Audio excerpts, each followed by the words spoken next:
imperturbable et déterminé malgré le vent glacial. Pieds et poings liés, attachés à ses totems de fortune, il se prépare depuis des jours à la confrontation. Aucune surprise alors quand la police annonce ce mardi la fin de l'ultimatum. Nous allons dégager la voie maintenant, en utilisant la contrainte, mais sans violence. La police vous demande instamment de ne pas vous opposer à cette mesure. Combinaison blanche contre uniforme, l'évacuation de Lützenrath a commencé. Vous appelez ça une expulsion pacifique? C'est ridicule ce que vous faites. Vous n'avez pas honte?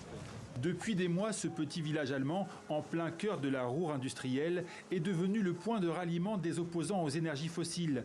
Pour protester contre sa destruction et l'extension de l'immense mine de charbon voisine, ils sont des centaines, venus de toute l'Europe.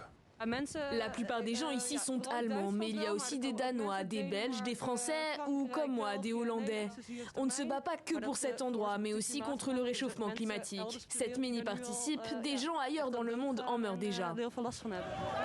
Il y a 4 ans, une partie de ces militants avait réussi à stopper l'extension d'une autre mine à 30 km de là.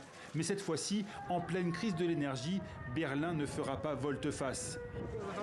L'évacuation pourrait prendre des jours. Une dernière manifestation dimanche a dégénéré et ces pavés stockés par les opposants laissent présager que la résistance ne sera pas que pacifique. Ils ont dit qu'ils allaient déployer plusieurs centaines de policiers, et des milliers même, je crois, avec des canons à eau, des chevaux et des chiens. Ça va être tendu.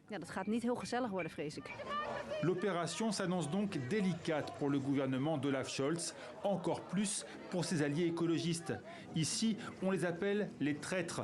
Ironie du sort, le responsable de l'évacuation, le chef de la police d'Aix-la-Chapelle, est lui-même un membre du Parti des Verts.